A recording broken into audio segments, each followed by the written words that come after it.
In the headlines, the Chief Elections Officer Keith Lowenfield submits elections report dumping over 115,000 votes. Opposition leader Barra Jagdeo asks the Caribbean Court of Justice to overturn Court of Appeal decision.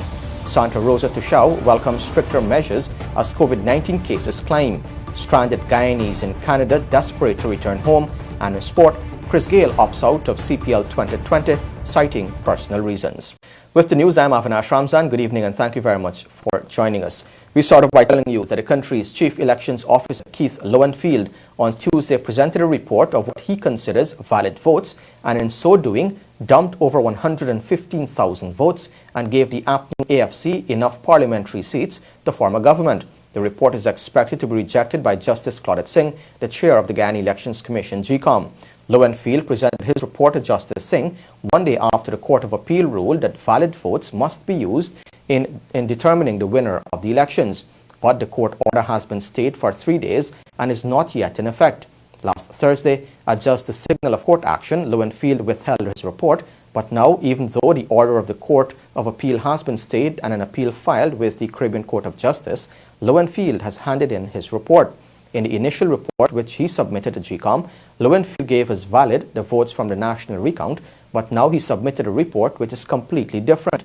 And it is unclear how Lowenfield came up with his figures, which now gives the APNU AFC 33 seats in the National Assembly, the PBP 31 seats, and the three parties which joined their lists 1 seat.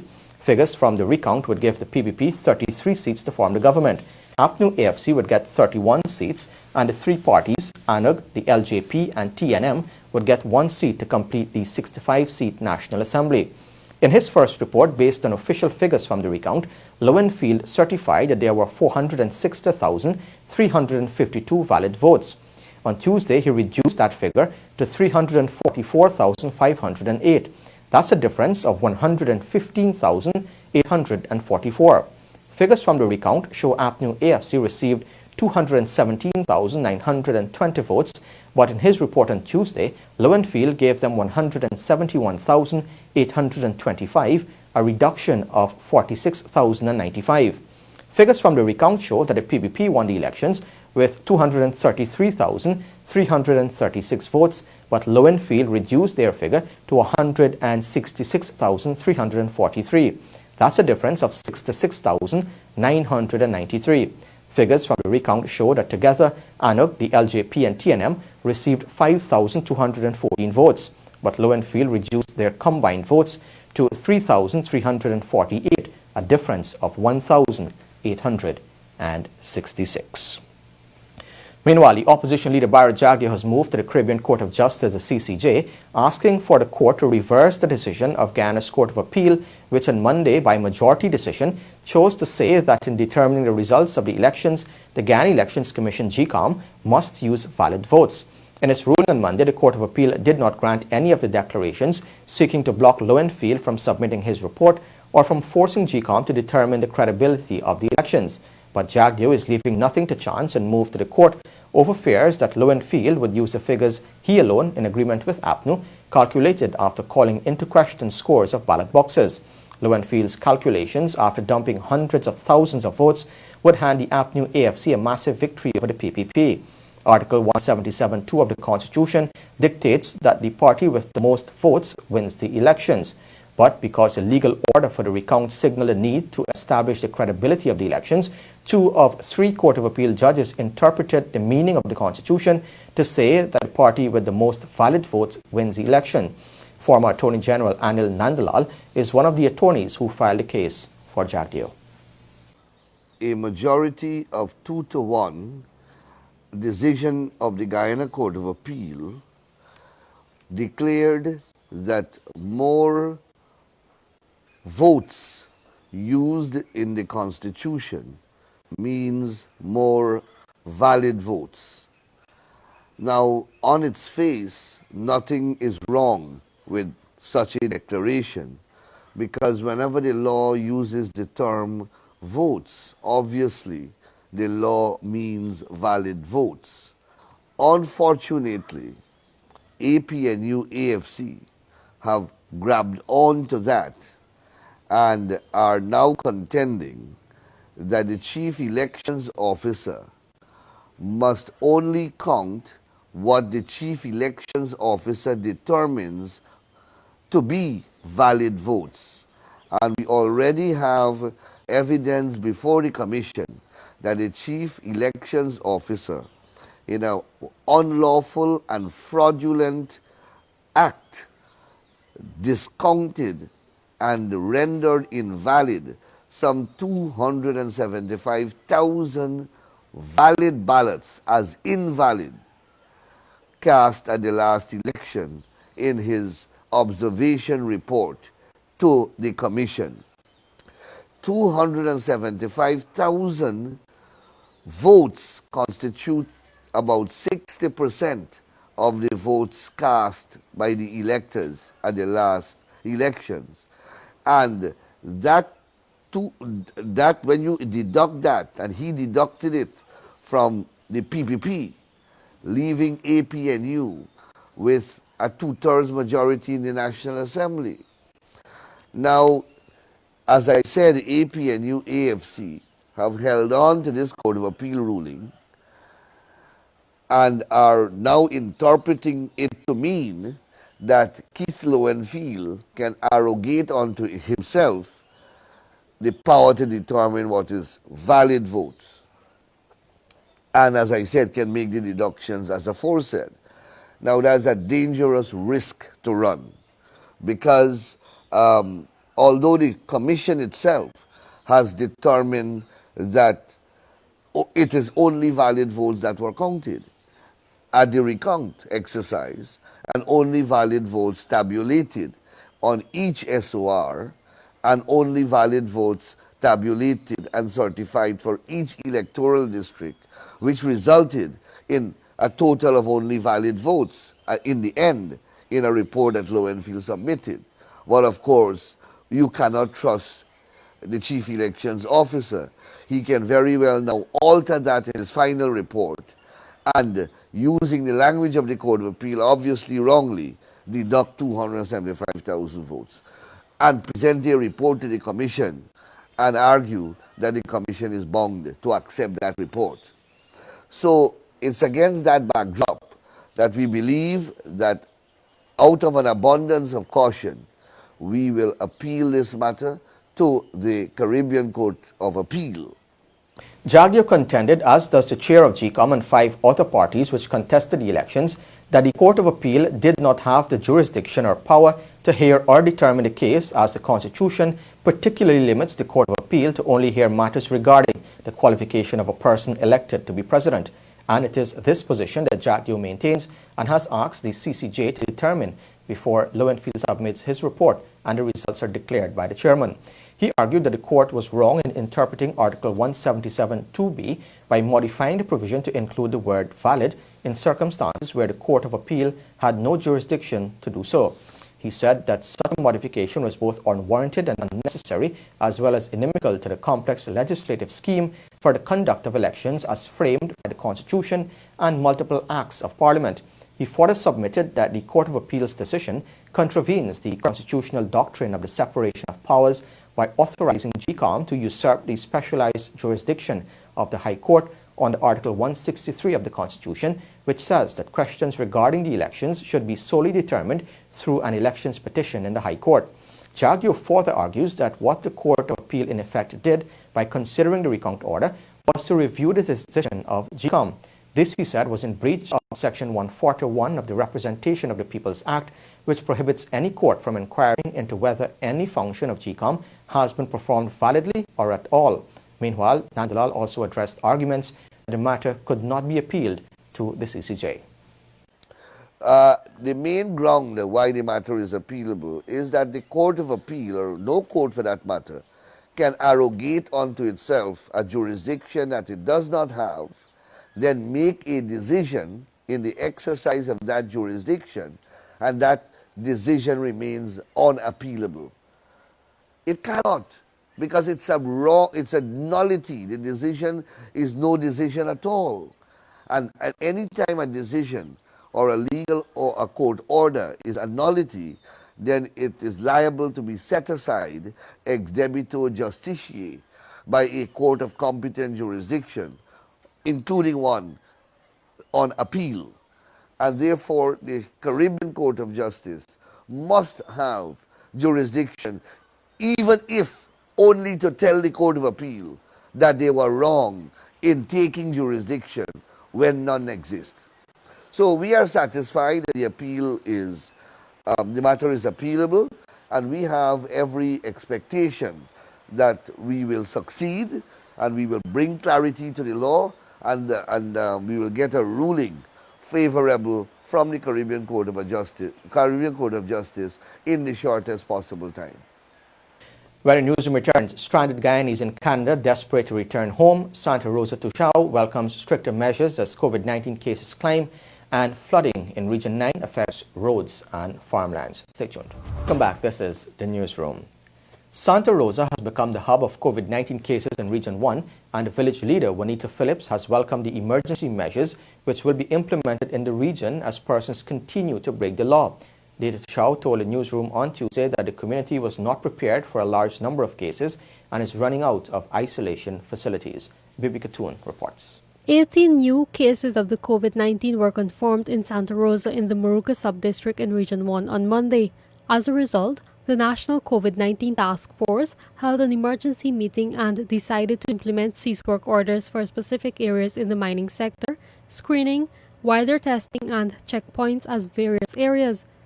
The stricter measures were welcomed by the Tushao of the village, Juanita Phillips, who said some persons have not been adhering to the guidelines. I think it's a very good idea because people are not adhering to the rules. Well, some of the bars, they would open and people would go and socialize and so on, which we're trying to prevent. I'm hoping that people will listen and stop. But Santa Rosa is such a large village, that it's spread out. So when you look one way, you check one side, you go the other side, it's the same thing happening on the other side. We really need a lot of help to control, the people. Monday's tally brings the total number of persons tested so far in the Moruca sub-region to 42, which includes 22 teachers and several health workers. Phillips told the newsroom that some persons are in denial that the disease exists and are encouraging others to flout the COVID-19 guidelines. So there are some people who are still saying that there is nothing like coronavirus. And there are some people who are instilling this into people that there is no COVID-19. And people, they have a tendency to believe. But I try as a teacher of this village, I try to tell people, that this is a serious thing. Coronavirus is real and we need to adhere by the rules. Wear a mask, wash our hands, and, sanitize. Santa Rosa is the most populated indigenous village in Guyana. Phillips said the community was not prepared for a large number of the COVID-19 cases. She noted that isolation facilities were set up at the Amerindian Hostel, the Regional Education Officer's residence, and the Aquero Guest House. The hostel is being used as a last resort. We were not prepared for this pandemic, and I don't think that, they would have enough space. Whatever space we get now, we would have it. We would have to maybe do a makeshift hospital or something. We have to do something. Phillips is pleading with residents to practice physical distancing and to ignore persons who are saying there is no COVID-19. Bibi Katoon, Newsroom. Now, several Guyanese who are stranded in Canada are calling for flights to be facilitated for them to return home. Newsroom understands that over 106 Guyanese are in Canada awaiting repatriation. Two of them who spoke with the newsroom on Tuesday, and they said they are desperate to return to their families. I came the 14th of March, and I was to be back the 29th of March. I also did my repatriation form, and they acknowledge it, and it says that they receive it. They just give an acknowledgement, and they give us 2 emails to forward it to Canada, which we did, and they just say they acknowledge it, that's it. But I really have to go back because I didn't come here to stay this long. I just came to go with my sister actually to the doctor. And unfortunately for me, I got stuck. But then my life is home in Guyana with my family, my kids. But I was aiming to go back home and stay in Guyana. So I don't know, they said that, well, as for managing, I was doing like fine because I'm staying with my family. But basically, I was like, I'm not working, so I feel like, it's kind of a burden to them that I'm here. I get a job yet. And I told them I was going to go home back, but then because the airport was closed, so been waiting all this time. They said in May it would have opened, and they keep changing the dates. So they said July 1st, so I said I was going to wait, but after I see these people saying about this repatriation flights and stuff, they said email them, but I had no response from them. So I called yesterday, finally got through, and I was informed that I should give them my name and passport number and fill out the form and then submit it to another email address. Yeah, I had a business there, but it's closed because of Corona and stuff. I had a preschool. When contacted, the communications officer at the Ministry of Foreign Affairs, Keisha Jilks, noted that the ministry is working with the Guyana Civil Aviation Authority and the National COVID-19 Task Force to bring Guyanese home from Canada. She said there is a plan in place to do so after those in the United States and Caribbean countries return home. Passengers will be informed as soon as there is confirmation, Jilks told the newsroom. Now, several farmlands have been flooded and roads are in a deplorable state in the Upper Takatu, Upper Essequibo region as a result of the prolonged rainfall in some areas. While residents are not yet severely affected, authorities are in contact with the Civil Defense Commission and the Ministry of Indigenous Peoples Affairs to provide assistance to the most vulnerable persons. Bibi Katoon reports. One of the regions usually affected by flooding during the May-June rainy season is Region 9. Regional Executive Officer Carl Parker explained that rainfall in the high areas caused large portions of water to flow into low-lying communities and rivers, flooding farmlands and residences. He said some farmlands are underwater and the Ministry of Agriculture is working to provide assistance to those in need. On Tuesday, he explained to the newsroom that the situation is not yet at a dire stage, but due to the deterioration of some roads, it is more expensive to transport food items to the communities, resulting in increased price for goods. I know the roads, some of the roads are in bad shape because of the weather, and it will slow up, not entirely cut off, but it will slow up the supplies of food stuff to communities. So we are not in any grave danger as yet, but you can expect as the rains deepen, the situation will become more desperate. But as it is right now, communities are being resupplied by light vehicles. Normally the big trucks will go in, but the trucks can't go now. So it will take longer to get food into those villages. Chairman of the National Tushaus Council, Nicholas Fredericks, in a telephone interview with the newsroom, said a list of vulnerable persons in South Rupununi will be sent to the Ministry of Indigenous Peoples Affairs. He said the ministry has promised to assist those persons. Currently, the ministry, we are working in the communities to identify the families that are more vulnerable, that are highly hit by, and we will be supplying that list to the Ministry of Indigenous Affairs. I'm not sure what they're going to do, but normally they would send some sort of small supplies to offset to cushion the impact of the flooding. So I think that is the plan right now. That's why they're asking us to provide a list of the farmers that are affected, and hopefully that support can come as soon as possible. Given this year's flooding also comes during the COVID-19 pandemic, the Ministry of Public Health is urging persons to pay special attention to their health and to take all the necessary precautions to protect themselves. Residents who are experiencing flooding during this period can contact the National Emergency Monitoring System 24-hour hotline service on 623-1700 and 600-7500 for assistance. The hotline is managed by the Civil Defense Commission. Bibi Katoon, Newsroom. Guyana on June 23 recorded one new case of COVID-19, bringing the total number of known cases to 206. 4 more persons have also recovered, taking the number of recoveries to 107. The Chief Medical Officer, Dr. Rishi Persaud, provided Tuesday's update. As of the 23rd of June 2020, the total number of confirmed cases is now 206, and the number of COVID-19 deaths remains at 12. To date, 107 persons have recovered. In institutional isolation, we now have 87 active cases and 22 cases in institutional quarantine. There is one patient in the COVID-19 ICU. Fellow Guyanese, as we informed you last week, we have many Guyanese who are repatriating, and this coincides with phase 1 of the relaxation of measures. We wish to remind everyone of the importance of complying with the guidelines. Guyana is at the crossroads in this pandemic. We must put a handle on the number of reported cases, and so I wish to plead with our repatriating nationals to act responsibly and provide the health authorities with accurate information on their arrival.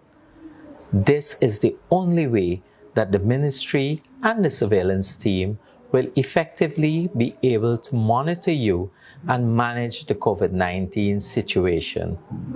Today, I wish to focus on the barbershops and their clientele. I know that the barbershop is the venue where you are accustomed to congregating, socialize, and have conversation on whatever topic is current, social issues, and any regional and international affairs that's trending. I understand how much pleasure you derive from being in this environment, but we are in COVID times, and COVID-19 is serious. So I am asking that you desist from this risky practice. The owners of the barbershops have the responsibility to ensure that physical distancing is observed, no overcrowding, and that there is provision for hand washing. Wearing a mask must be an important part of the setup. As it relates to children, you should look after them separately and not have them mingle with the general crowd. You can either set up an appointment for them to have a special time when only children will be accommodated. The same situation pertains to the elderly. We must factor them in so that they are protected. We do not want to have them queue up. Every effort must be made to give them priority. A police constable who crashed into a pedal cyclist and killed him on the spot on June 14 succumbed to his injuries at the Georgetown Public Hospital on Tuesday morning without regaining consciousness. Dead is 30-year-old Navindra Jodan, who resided at John Street, New Amsterdam, Berbice. He was attached to the Central Police Station in New Amsterdam. On the day of the accident, he was part of a biker's crew known to speed along the quarantine on Sunday afternoons. At around 16 hours 30 on June 14, Jodan was speeding along the number 68 public road when he crashed into pedal cyclist Malchan Ramdani, aged 47, a laborer of number 69 village. At the time of the accident, Ramdani attempted to cross the road from west to east. Now, the two victims of a hit-and-run accident on the Enmore East Coast Demerara Public Road on Sunday afternoon have been identified as brothers. 16-year-old Sheldon Major died, while his brother, 14-year-old Christopher Pollard, received severe injuries to the head and body. He is currently admitted at the Georgetown Public Hospital in a stable condition. The traffic chief, Lyndon Owls, told Newsroom that the siblings were identified by their father, Jermaine Peters. The brothers of Enmore North were struck down by a car at around 19 hours. Major was discovered motionless on the northern edge of the road, while Pollard was found in a semi-conscious condition on the grass parapet. Debris of a vehicle was seen scattered on the northern side of the road. Police headquarters is asking for the public's assistance with any information that will trace the vehicle involved and the apprehension of the driver. When the newsroom returns, the financial, weather and bridge reports along with sport. Stay tuned.